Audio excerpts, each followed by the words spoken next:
সবাইকে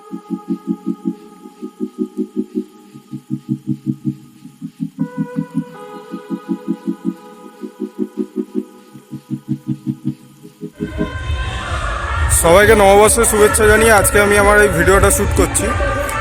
আজকে আমি চলে এসেছি একটা নতুন জায়গায়। এই জায়গার বিভিন্ন ইনফরমেশন তুলে ধরবো এই ভিডিওর মাধ্যমে। তাহলে বেশি কথা না বাড়িয়ে ভিডিওটা শুরু করছি। বছরের শেষ দিন ঠিক করা হলো 1 তারিখ, মানে নতুন বছরের শুরুর দিন কোথাও যাওয়া হবে। তাই বেরিয়ে পড়লাম হঠাৎ করে নতুন একটা জায়গায় যাওয়ার জন্য। বিভিন্ন জায়গা ঠিক করা হলো, এখানে যাওয়া হবে ওখানে যাওয়া হবে, কিন্তু তারপর ঠিক করা হলো এমন একটা জায়গায় যাওয়া হবে যেখানে আগে যাইনি। তাই সেইখানে যাবার জন্য বেরিয়ে পড়লাম। সবুজ গাছ গাছালি দেখতে দেখতে এগিয়ে চললাম সেই দিকে। আমরা শহরে থাকি, শহরে এত গাছ দেখা যায় না। এইখানে এসে আমার বেশ ভালোই লাগলো, চারিদিকে সবুজ আর সবুজ। আমার তো এটা দারুণ লেগেছে। এই যে এখানে ধান ক্ষেত রয়েছে, একটা গ্রাম্য পরিবেশ। এইগুলো শহরে থাকলে তো দেখাই যায় না, গ্রামের দিকে এলেই এগুলো দেখা যায়। আমার এই জিনিসটা বেশ ভালো লাগে। অবশ্যই চলে এলাম আমাদের গন্তব্যে। এই দিক দিয়ে এলাম, এইদিকে কলকাতার রাস্তা। জায়গাটা বেশ সুন্দর, আপনাদের এইবার ঘুরিয়ে দেখাবো। এই যে এই জায়গাটায় দাঁড়িয়ে আছি, এখানটা একটা ভাতের হোটেল রয়েছে। আমি ঠিক হোটেলের উল্টো দিকে দাঁড়িয়ে আছি। আর এই দিকটা চলে যাচ্ছে আপনাদের নদীর ধার, মানে এই জায়গাটা সুন্দরবন অঞ্চলের মধ্যে। এই জায়গাটার নাম হচ্ছে কৈখালি। সামনে আছে কৈখালি মাতলা রিভার। এখন যেই জায়গাটায় দাঁড়িয়ে আছি এখানে ছোট আর বড় গাড়ি পার্কিং করা হয়। এবার ভেতরে ঢুকে আপনাদের দেখাচ্ছি। ঠাকুরপুকুর থেকে গাড়ি করে কৈখালি আসতে প্রায় 4 ঘন্টা লেগে গেল। এই যে এই জায়গাটায় দেখছেন প্রচুর গাড়ি রাখা রয়েছে, বাইক, টোটো, তাছাড়া এই দূরে বাস রয়েছে। এইখানে পার্কিংয়ের জায়গা বিকেল 5টা পর্যন্ত থাকে, 100 টাকা করে নেয়। আর এই দিকে যে বাঁ দিকে যেই ধান ক্ষেতটা রয়েছে ওখানে সবাই বসে পিকনিক করছে। এই যে প্রচুর গাড়ি রয়েছে এইখানে। এই যে এইখানটা একবার ভালো করে আপনাদের দেখিয়ে দিই, জায়গাটা পুরোটাই ফাঁকা। এখানে বসে সবাই পিকনিক করছে, দূর দূরান্ত থেকে অনেক মানুষ এসছে এখানে। এই যে এইখানটায় কিছু জন আছে। এই জায়গাটা পুরোটাই একটা ধান ক্ষেত, দেখতে বেশ ভালোই লাগছে। আরো ফাঁকা থাকলে আরো ভালো লাগবে এই জায়গাটা দেখতে। আমার তো বেশ ভালোই লেগেছে এই জায়গাটায় এসে। এখানটায় দেখতে পাচ্ছি একটা পর্যটক নিবাস রয়েছে। যারা যারা কলকাতার থেকে বা বিভিন্ন জায়গা থেকে আসবেন, এখানে ফোন নাম্বার দেওয়া রয়েছে, ফোন নাম্বারটা নিয়ে বুকিং করে আসবেন। আর এখানটায় গাড়ি রয়েছে, যারা এখানে এসছে থাকছে তাদের গাড়িগুলো এখানে রাখা রয়েছে। এখানটা একবার আপনাদের দেখিয়ে দিই, ভিডিওটা পজ করে ফোন নাম্বারটা নিয়ে নিতে পারেন এবং গুগলেও চেক করে নিতে পারবেন। এইটা হচ্ছে সেই অতিথি নিবাসটা। অতিথি নিবাসটার নাম হচ্ছে গণপতি পর্যটক নিবাস। এখানে দেখলাম অনেকেই এসছে। আর দূরে আর একটা বিল্ডিং রয়েছে, ওটাও আপনাদের সামনের দিক দিয়ে দেখাচ্ছি। আমরা এই গেটটা দিয়ে ভেতরে প্রবেশ করলাম। এইবার আমরা সোজা নদীর ধারের দিকে এগিয়ে যাচ্ছি।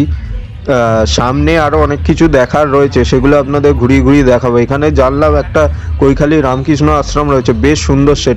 সেটাও ঘুরিয়ে ঘুরিয়ে দেখাবো। এইখানে বেশ কিছু দোকান বসেছে মেলার মতো, যেহেতু এখন সিজন, এখন সবাই ঘুরতে আসবে, তাই জন্য এখানে একটা ছোটোখাটো মেলার মতো বসে গেছে। বিভিন্ন খাবারের দোকান, বিভিন্ন সরঞ্জামের দোকান রয়েছে এইখানে। এই যে দেখুন, এইখানটা আপাতত ফাঁকা রয়েছে, কিন্তু ওই যে দূরে ওখানটা একটা ফাংশন হচ্ছে, ওইখানটায় বেশ ভিড়। ওইদিকেই ধীরে ধীরে এগিয়ে যাচ্ছে। এখানে প্রচুর এরকম দোকান রয়েছে, গুমটি দোকান। এই যে ভ্যানের মধ্যে করে সব এসে বসেছে দোকানগুলো নিয়ে। এই যে দেখতে পাচ্ছি, এমনি সময় এখানটা ফাঁকাই থাকে, এখন সবাই ঘুরতে আসে শীতকালের সময়, তাই জন্য এখানটায় বেশ ভিড় লক্ষ্য করা যাচ্ছে। প্রচুর পর্যটকরা এখানে এসেছে, যেটা দেখতে পাচ্ছি। বেশ ভিড়, বেশ ভিড়। আমরা ওইদিকে গাড়ি রেখে এলাম। এই যে এখানটায় দেখতে পাচ্ছেন লেখা রয়েছে কৈখালি আশ্রম। এবার আশ্রমের ভেতর প্রবেশ করব। এইটা হচ্ছে আশ্রমের গেট। আশ্রমের গেটটা অর্ডিনারি। এই আশ্রমেরও একটা ইতিহাস রয়েছে, যেটা আপনাদের জানাবো। কিন্তু আশ্রমের ভেতরটা বেশ সুন্দরভাবে সাজানো, বিভিন্ন গাছগাছালি দিয়ে খুব সুন্দরভাবে সাজিয়ে তোলা হয়েছে। আমার বাঁ দিকে দেখতে পাচ্ছি বাগান রয়েছে, আর এই দিকেও একটা গোয়াল ঘর রয়েছে। আর ওই সামনের দিকে এগিয়ে যাচ্ছি, এখানে একটা খড়ের ঘর রয়েছে, যেটা দেখতে পাচ্ছি বেশ সুন্দর লাগছে এটা দেখতে। আমার তো বেশ ভালোই লাগছে। এইবার চলুন আপনাদের এইবার আশ্রমের ইতিহাসটা জানিয়ে দিই। এই কৈখালি আশ্রমটি সকাল 6টা থেকে রাত 8টা পর্যন্ত খোলা থাকে। 1960 সালে স্বামী বুদ্ধানন্দজি মহারাজের দ্বারা এই আশ্রমটি প্রতিষ্ঠিত হয়েছিল। যার মূল লক্ষ্য ছিল সুন্দরবনে প্রত্যন্ত অঞ্চলের বিশেষত দরিদ্র অশিক্ষিত জনগণকে দারিদ্র্য ও অজ্ঞতা ও বেকারত্ব থেকে মুক্তি দেওয়া, যার জন্য শিক্ষা, স্বাস্থ্য, কৃষি ও স্বনির্ভরতার জন্য বিভিন্ন জনকল্যাণমূলক কাজ পরিচালনা করে চলেছে এই আশ্রম। 1960 সাল নাগাদ স্বামী বিবেকানন্দের আদর্শে অনুপ্রাণিত হয়ে স্বামী বুদ্ধানন্দজি মহারাজ দক্ষিণ 24 পরগনার এই প্রত্যন্ত অঞ্চলে এই আশ্রমটি স্থাপন করেছিলেন। তৎকালীন মুখ্যমন্ত্রী বিধানচন্দ্র রায়ের সহযোগিতায় এই আশ্রমটি স্থাপিত হয়েছিল। এই আশ্রমের পরিবেশটা আমার বেশ ভালো লেগেছে, চারিদিকে শান্তশিষ্ট পরিবেশ, এখানে অনেক লোক এসছে, সাইডে ফাংশন হচ্ছে, কিন্তু এই আশ্রমের ভেতর সেই জিনিসগুলোর প্রভাব পড়েনি। এই যে এখানটায় চাষ হচ্ছে দেখতে পাচ্ছি, আর এখানে বিশাল বড় বড় গাছ রয়েছে, মানে এখানে একদম শান্তশিষ্ট পরিবেশ, আমার তো বেশ ভালোই লেগেছে। এখানে কিছু কফি চাষ হচ্ছে দেখতে পাচ্ছি, এই যে প্রচুর কফি চাষ হচ্ছে। আর এটা হচ্ছে আশ্রমের আবাসিকদের জন্য থাকার জায়গা, এখানে আবাসিকরা থাকে, এখানে সবাই ঘুরতে আসে, এখানে এমনি পর্যটকদের জন্য থাকার কোনো ব্যবস্থা নেই, যেটা জানতে পারলাম। এইবার আশ্রমের মূল মন্দিরের দিকে এগিয়ে যাচ্ছি। আমার এই জায়গাটা বেশ ভালো লেগেছে, যেহেতু কল্পতরু উৎসব আর রামকৃষ্ণ মিশনে এসেছি, আমার তো বেশ ভালোই লাগলো জায়গাটা। এইখানে দেখতে পাচ্ছি স্বামীজি, রামকৃষ্ণ এবং মা শারদার ছবি রয়েছে। এইটা হচ্ছে কৈখালী রামকৃষ্ণ আশ্রমের মূল মন্দির। মূল মন্দিরের সামনে যেটা দেখতে পাচ্ছি 8টা গম্বুজ রয়েছে, এই সামনে 3টে আর ওপরে 5টা গম্বুজ রয়েছে। এটা হচ্ছে মূল মন্দিরের প্রবেশদ্বার। আর দেয়ালে যারা দান করেছিল এই মন্দিরের জন্য তাদের নামের ফলক রয়েছে। এই যে এখানটা আপনাদের ভালোভাবে একবার দেখিয়ে দিই, অনেক পর্যটক আজকে এসছে, বেশ ভিড়। এইবার ধীরে ধীরে মন্দিরের ভেতর প্রবেশ করছি। মন্দিরের ভেতর অনেকেই রয়েছে যেটা দেখতে পাচ্ছি। মন্দিরের সামনে যেটা দেখতে পাচ্ছি স্বামীজি, রামকৃষ্ণ এবং সারদামায়ের ছবি রয়েছে। আর বাইরের দেওয়ালে আপনাদের বললাম সবার নামের ফলক রয়েছে। আপনাদের আগেই বললাম এই মন্দিরে 8টি গম্বুজ রয়েছে। এই ধরনের স্ট্রাকচার আমি আগে কোনো রামকৃষ্ণ মিশনের মন্দিরে দেখিনি, আমার খেয়াল পড়ছে না। আপনারা যদি দেখে থাকেন কমেন্ট বক্সে কমেন্ট করে জানাবেন। এই মন্দিরটার ভেতর প্রবেশ করে একটা আলাদা শান্তি অনুভব করছি। এইখানটা যেটা দেখতে পেলাম স্বামীজি, রামকৃষ্ণ পরমহংস, সারদা মায়ের ছবি রয়েছে। আর এই দিকে মানে আমার ডান দিকে হনুমান, শ্রীকৃষ্ণ, গুরু নানকের ছবি রয়েছে। আর এইখানে রয়েছে মা কালী, আরও বিভিন্ন দেব দেবীর ছবি রয়েছে। আর পুরো দেওয়াল জুড়ে বিভিন্ন স্বামীজিদের ছবি রয়েছে যেটা দেখতে পেলাম। এই যে আপনাদের ভালোভাবে ঘুরিয়ে ঘুরিয়ে দেখাচ্ছি, দেখুন মন্দিরের ভেতরটা আমার বেশ ভালো লেগেছে, একটা শান্তশিষ্ট পরিবেশ। বাইরে এত ভিড় কিন্তু মন্দিরের ভেতর সেই প্রভাব পড়েনি, আমার বেশ ভালো লেগেছে। আশ্রমের চত্বরেও কিন্তু বেশ ভিড়, কিন্তু এই মন্দিরটার ভেতর পুরো শান্ত পরিবেশ। আপনাদের ভালোভাবে ঘুরিয়ে দেখাচ্ছি। মন্দিরের গর্ভগৃহে যেই পাথরের বেদিটা করা আছে তার মধ্যে শ্রী রামকৃষ্ণ দেবের মূর্তি রয়েছে, তার দুপাশে রয়েছে মহাদেব এবং শ্রীকৃষ্ণ। আর এইখানটা দেখা যাচ্ছে নারায়ণ শিলা, বিবেকানন্দ এবং সারদা মায়ের ছবি রয়েছে। আর তার ঠিক সামনে রয়েছে পূজা সামগ্রী। আর এই পাথরের যে বেদিটা রয়েছে তার ঠিক উপর দিকে এরকম কাঠের ফ্রেম দিয়ে খুব সুন্দরভাবে এই জায়গাটা করা হয়েছে সিংহাসনের মতো। এইখানটায় রয়েছে কল্পতরুর চিহ্ন আর ওঙের চিহ্ন। এইখানে এসে যেটা দেখতে পেলাম, এখানে সব জায়গাতেই প্রচুর কফি চাষ হচ্ছে। আর দূরে যে বিল্ডিংটা দেখতে পাচ্ছেন ওইটা হচ্ছে এইখানকার আশ্রমের আবাসিকদের জন্য ঘর। এখানে এই জায়গাটা দেখুন প্রচুর নারকেল গাছ রয়েছে যেটা দেখতে পাচ্ছি। আর এইখানে একটা পুকুর রয়েছে, এই পুকুরে আবাসিকরা ছাড়া বাইরের কোনো পর্যটক এসে এইখানে স্নান করতে পারে না, এখানে আবাসিকরাই স্নান করে। এইটা যেহেতু সুন্দরবন এলাকা, এইখানে দেখতে পেলাম প্রচুর ইউক্যালিপটাস গাছ রয়েছে। এই জায়গাটা দেখতে জাস্ট অসাধারণ লাগছে।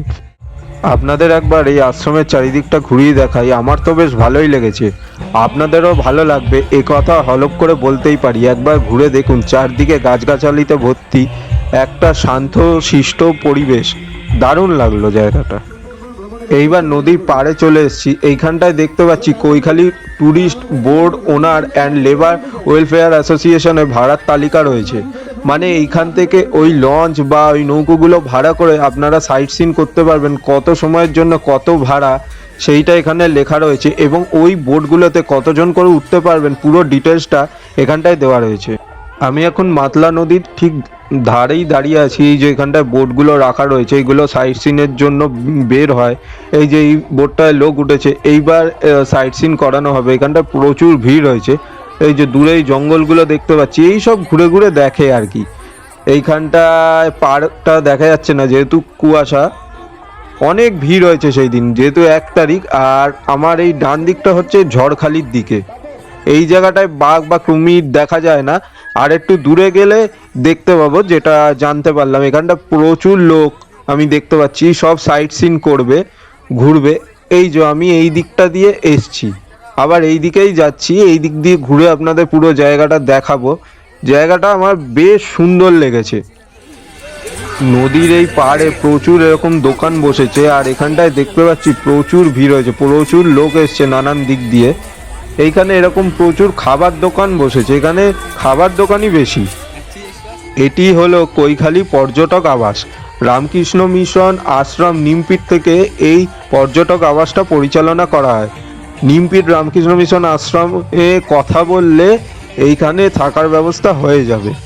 রাস্তা দিয়ে যেই নীল বিল্ডিংটা দেখতে পাচ্ছিলাম, এটাই হলো সেই নীল কালারের বিল্ডিংটা। এইবার ওই পর্যটক আবাসের সামনে রাস্তা ধরে ধীরে ধীরে এগিয়ে চলেছিলাম। আমার ডান দিকে রয়েছে নদীটা, আর এই পাড়ের ওপর দেখছি দোকান বসেছে, আর এখানটাও খুব ভিড় হয়েছে দেখতে পাচ্ছি, প্রচুর ভিড়। ধীরে ধীরে এগিয়ে যাচ্ছিলাম সাবধান হয়ে, কারণ একটু এদিক ওদিক হলেই পড়ে যাব নদীতে, ওই জন্য। আর এই জায়গাটায় দেখতে পাচ্ছি এটা হলো বসার জায়গা, এখানে সব বসে আড্ডা মারছে, দূরে ওই নদীটা। এই জায়গাটায় তো আমার দারুণ লাগলো। ওই জায়গাটায় ভালোভাবে নদীটা দেখতে পেলাম না, কিন্তু এই জায়গাটায় আমার বেশ ভালো লেগেছে।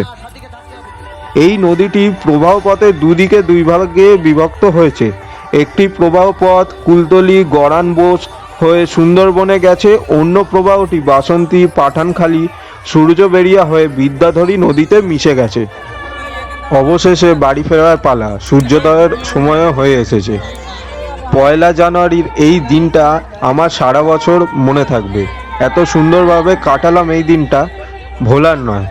দারুণ লাগলো আজকে।